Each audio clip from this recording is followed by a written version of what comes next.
స్వాగతమంటోంది. ప్రతి మనసు నువ్వే గెలవాలంటోంది. పెద్ద కొడుకు నీవై తోడున్నావు చాలు, జరుగుతుంది మాకు మేలు మేలు.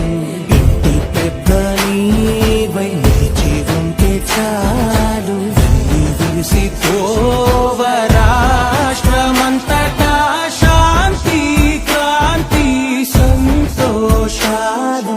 నాయకుడా నాయకుడా నువ్వే గెలవాలి. నాయకుడా నాయకుడా మా తోడై నువ్వుండాలి. మేమంతా నీ వెంటే ముందడుగెయ్యాలి.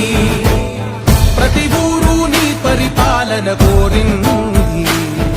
ఓ ప్రతి వాడా నీకే మద్దతు పలికింది.